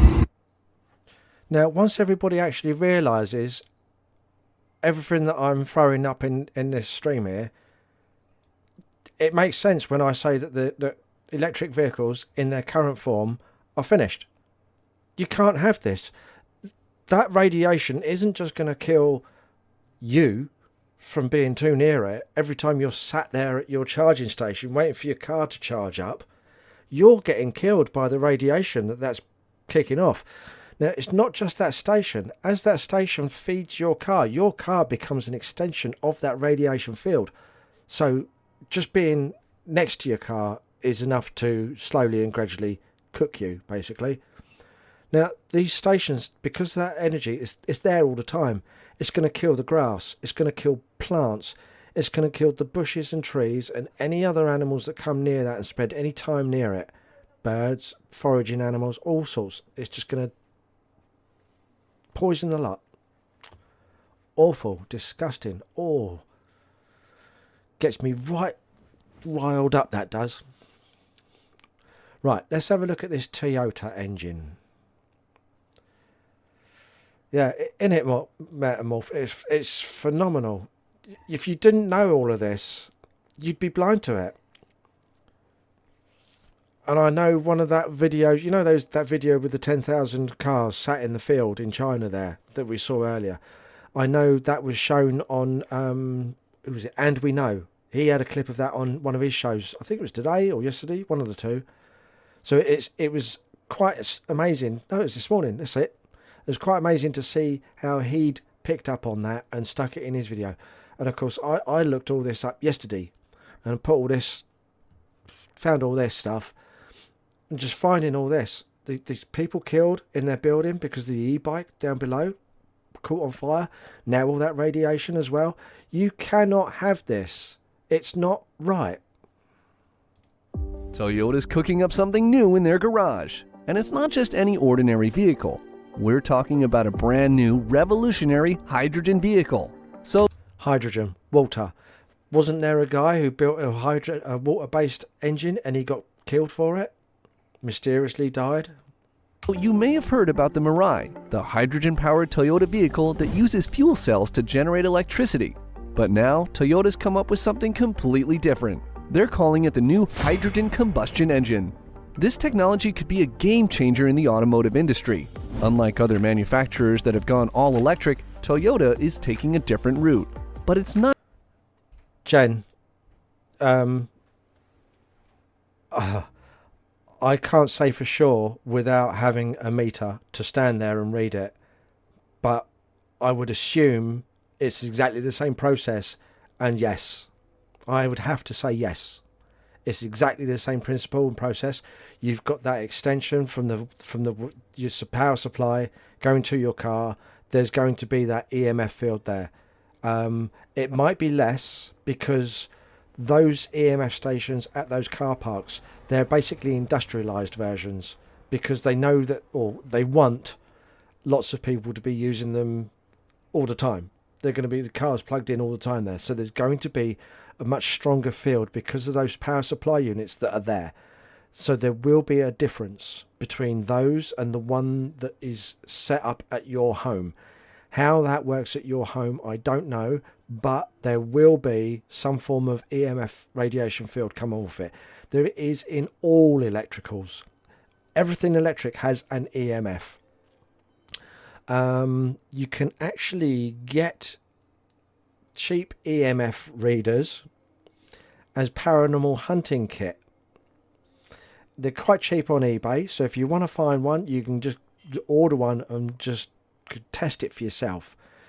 Walk around your house with it, get used to using it and how it works. Walk near a kettle as it's boiling, near a TV that's on, a computer that's on, your mobile phone. Then you can go test in your car and your charging point, and you'll find out from there how strong and how it varies around your house. You'll even be able to trace cables that go through your walls, because it picks up on those fields, so you'll know where all the electrical cables are. It's fantastic. Great little tool. Also helps you find ghosts as well. Not just about being different, it's about being better. So let's dive in. We're going to be talking about Toyota's new hydrogen combustion engine, how it works, and what it means for the industry. We all know that the planet is in a bit of a pickle, and according to globalcitizen.org, the transportation industry is responsible for a whopping 15% of carbon emissions worldwide.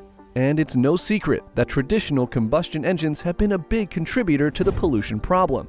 And while electric cars are definitely gaining popularity, they're not the only solution, some might argue. Enter Toyota's new branch in its diversified carbon neutrality approach, the hydrogen combustion engine.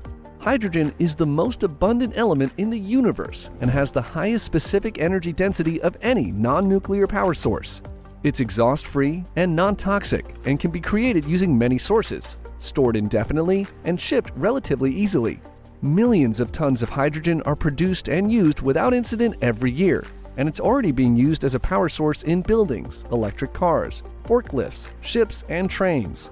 So what's the deal with hydrogen engines? Well, they have longer ranges and don't need to be recharged like electric cars. And the only product that comes out of the exhaust pipe is water. That's right, no harmful pollutants. Now, you might be wondering how it all works. Yeah. All hydrogen engines use a fuel cell, which converts hydrogen into electricity. It's like magic, but with science. And did you know that Toyota began cutting down on fossil fuel-powered vehicles back in 1997 when it first rolled out the Prius? They've been on the eco-friendly train for a while now. But they're not the only ones. Automakers all over the world are working to create environmentally friendly cars using solar energy, electrical energy, and hydrogen power. It's not just about saving the planet. It's about providing energy security, improving air quality, and minimizing environmental impact. And once produced, hydrogen is also efficient and cost-effective to distribute. Most new vehicle hydrogen refueling stations create hydrogen on-site with electrolysis using 100% renewable surplus energy. And the best part? These stations are containerized and only require water and power to operate. Power is supplied on green tariffs, or at some stations is sourced directly from solar or wind on site. Toyota has now claimed to have created a new way of harnessing the power of hydrogen. Their engineering team recently showed off the Corolla Cross H2 concept, a new prototype car with a hydrogen combustion engine. Toyota has been working on a new car with a hydrogen combustion engine different from the fuel cell technology that powers its last hydrogen-powered car, the Toyota Mirai. The concept of powering an internal combustion engine with hydrogen is not a new one. One of the pioneers in the game was German automaker BMW, which introduced the 750 HL back in 2002, followed by the Hydrogen 7 in 2005. BMW's Hydrogen 7 was based on a traditional gasoline-powered 6-liter V12, but with some modifications to burn hydrogen as well as gasoline. It's a dual-fuel engine. And just to make it even cooler, only 100 of these bad boys were ever produced. But it had some of the worst downsides. For starters, it's highly flammable. So you might want to think twice before lighting a match anywhere near your hydrogen-powered car. It's also difficult to process and store, which can be a bit of a headache. And let's not forget about nitrous oxide, which is emitted during the combustion process. While it may not be as bad as carbon monoxide, it's still considered a pollutant by the EPA. That's where Toyota comes in. Well, Toyota believes that there's currently no single solution to reducing vehicle emissions or meeting customer transport needs. It's all about delivering the right vehicle to the right place at the right time. So investments have to be made in all areas in order to meet immediate, medium-term, and long-term needs throughout the world. And that's where hydrogen comes in, forming an integral part of Toyota's Beyond Zero campaign. And they're planning to do it with their H2. You may be thinking, what is H2? Well, it's Toyota's fancy name for hydrogen-powered internal combustion engines, and it's looking like the future of automotive technology. So how does this work? Yeah, get on with it. The GR Corolla H2 is equipped with a 1.6-liter turbocharged 3-cylinder engine, but with a twist. It runs on hydrogen. To make this happen, Toyota uses thick, armored fuel tanks to store the highly flammable hydrogen technology, which they picked up from their FCEV, the Mirai. And with just 5 kilograms of hydrogen, the car can be driven for up to 300 miles. And that's pretty damn good. 300 miles on 5 kilos of hydrogen, but you're sitting on a bomb. The only thing it emits is 50 liters of water. Talk about environmentally friendly. That's really now, good. let's talk about the power. Toyota has also teamed up with Yamaha Motor to create a hydrogen-fueled V8 engine. That's right, a V8 that runs on hydrogen. And it produces 455 horsepower and 398 pound-feet of torque. But oh my word, 455 horsepower. I've got a Saab 9.5 Aero in my garage, and that's like, oh crikey, I can't remember. It's well over 230, 240 brake horsepower. Max speed somewhere around about 160 mile an hour. So those engines, that's kicking out some serious oomph. If that's what they state in, that is some serious power. To go 300 miles as well on 5 kilos of hydrogen, that's very, very good. I would be more tempted to buy one of these than an EV. I seriously like this. I'd need more convincing to go for it, but that I'd like, especially the fact that it just pumps out water out of the exhaust. I mean, how clean do you want it? You get all the power, you get, well, more power than what you need, and you get range. You get a damn good range. It's refillable. Just go to the hydrogen station. You don't go to the gas or petrol station anymore. You go to the hydrogen station. Changes everything, doesn't it? There's no EMF. They don't, so far as from what we understand, they don't catch fire instantaneously when they're brand new. It might blow up, but that's yet to be sort of determined. But the real showstopper? The 8-into-1 top-mounted exhaust manifold that creates a unique high-frequency sound. Ooh. And if that's not enough, hydrogen-powered cars also have a higher range and faster refueling times compared to electric vehicles. They are faster refueling. I thought it would be faster refueling. There's bound to be some method where they can really just whack that in and it's done. Only 90 seconds for the GR Yaris H2. Plus, it reduces the need for limited supply materials like lithium and nickel, which are used in EV battery packs. Our Corolla H2 is definitely something to keep an eye on. And with real-world testing already underway, it won't be long before we see these cars hitting the road. Yeah. And when it does, forget everything you know about electric cars. Yeah, forget because electric. The Toyota hydrogen combustion engine has a lot of advantages over them. Yep. The biggest one being that it has a larger range and refueling is as fast as a drag race. As fast as a drag race? You're joking. That's like seconds. That's faster than like filling up your gas tank. Now, not only is this technology beneficial to drivers, but it's also environmentally friendly. Heck yeah. You see, the Toyota hydrogen engine doesn't require nearly as much rare metal as lithium or nickel. Good. So this is a win-win, isn't it? This Toyota engine here is going to kill electric vehicles if they allow it to roll out. Which are critical to the manufacturing of EV batteries. And while it does have a battery, it's substantially smaller than an EV's battery. The Corolla Cross H2 concept car is now undergoing real-world evaluation and winter road condition testing in northern Japan. And with the Japanese government's high hopes for hydrogen, they plan to have 200,000 fuel cell powered vehicles on the road by 2025 and 800,000 by 2030, with more refueling stations planned across the country. Now, let's talk about the sound. It not only sounds fantastic, but the exhaust bark is no different from a tuned gasoline-powered vehicle. And with no fossil fuel to burn, Toyota's innovative hydrogen engine emits nearly no CO2. Sure, it does produce a certain number of noxious gases, but significantly less than a pure gasoline car. But what about safety, you may ask? Toyota's got that covered too. They've added stronger connecting rods, harder valves and valve seats, and fuel injectors that use gas instead of liquid. So you can ride with confidence, knowing that safety is a top priority. You're literally driving a petrol car that's been converted to use hydrogen. That engine that you saw there, all those parts moving, that's the internal of a normal combustion engine. This is amazing, to be honest. Effectively, you could convert a petrol car into a hydrogen car.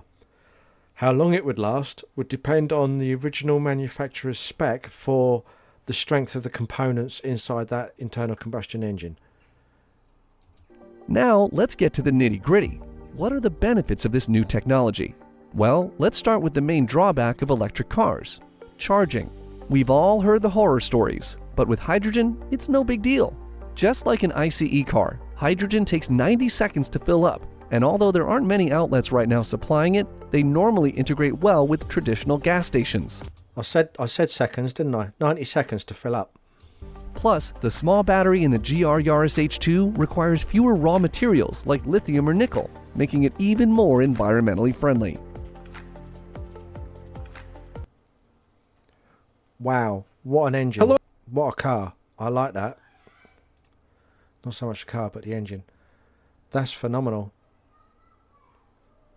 Finally, there's something else I want to show you. I want you to hear something that I discovered whilst I was randomly searching through my video clip collection for my mega mix on Sunday.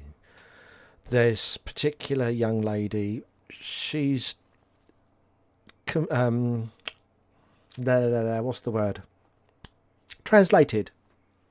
That's the one. That's what the word I was after.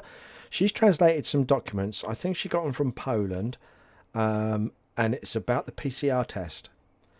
But after she says what it is that she says, I'm going to stop the video to see if you heard it. Great question. The nasal swab tests that everyone's been taking are not tests. So what are they and what do they do? Luckily, I printed off this report out of the Slovak Republic before it disappeared from the internet. They performed a lab analysis on the test sticks between November 2020 and March of 2021. And what they found was nylon broken fibers at the ends of these test sticks. Their job is to disrupt the epithelium or the surface layer on the mucosa, all the way up your nose where it meets your brain. It's breaking through there and then subsequently leaching the contents of the nylon fibers, which is DARPA hydrogel and lithium. Did you hear that?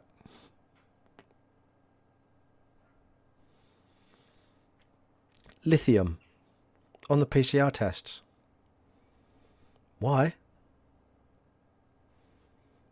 Why have they got lithium on the PCR test sticks? Of the nylon fibers, which is DARPA hydrogel and lithium. Lithium. After coming into contact with organic fluid, this material, this DARPA hydrogel, will start to form crystalline structures in a fractal manner throughout the brain, making its way to the pineal gland.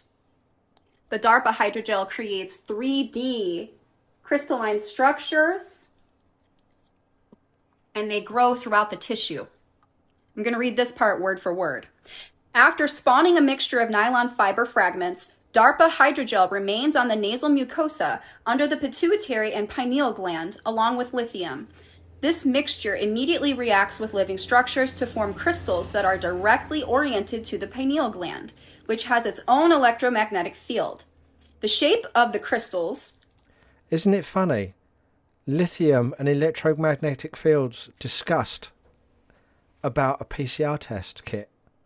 And what have we been watching? We've been watching all these little video clips about lithium mining, how dangerous it is for the environment, how dangerous it is to put it into a battery, and now you're finding out about EMF fields where they charging stations and you shouldn't stand anywhere near them. And now she's talking about EMF fields.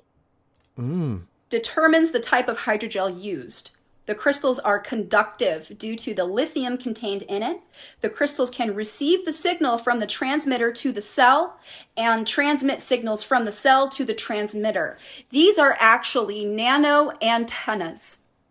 Lithium is an element that does not occur naturally in humans and is highly toxic to the pineal gland influence. Highly toxic to the pineal gland influence. And we're driving around in it. We've got it in our pockets.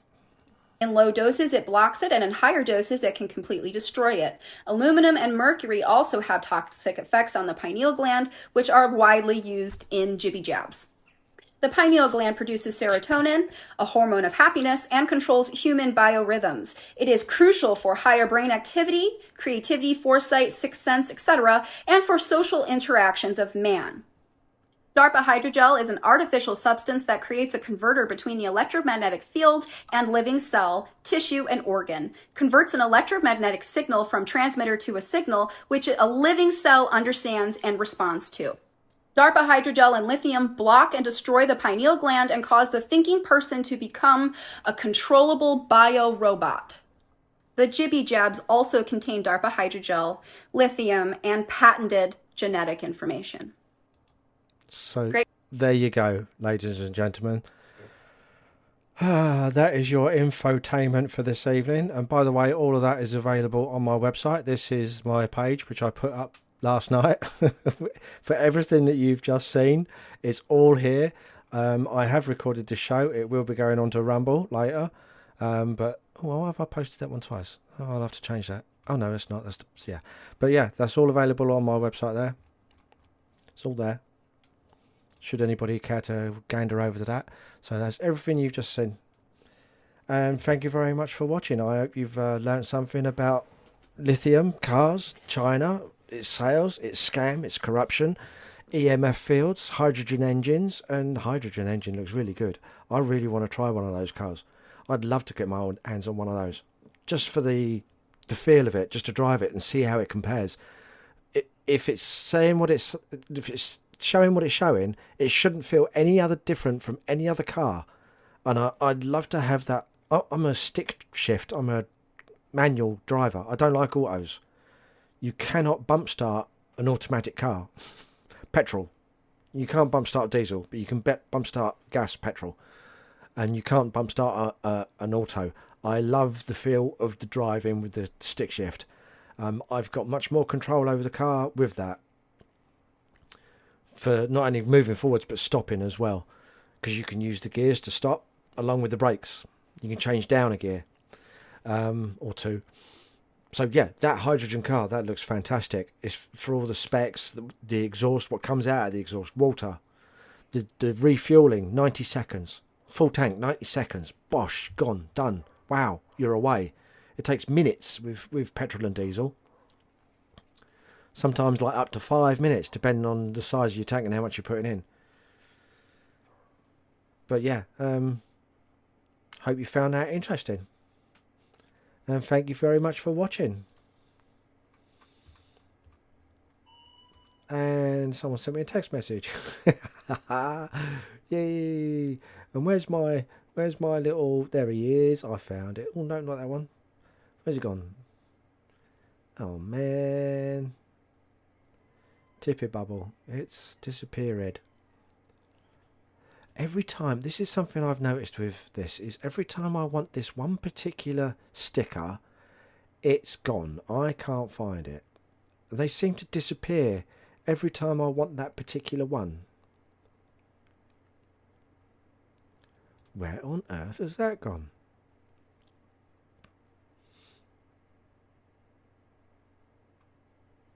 How bizarre is that? That's just strange.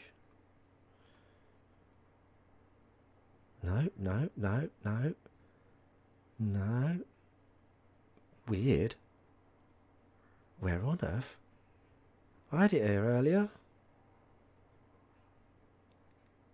Oh well, anyway, it's not there. I can't see it. Thank you very much for watching. Keep smiling, everybody.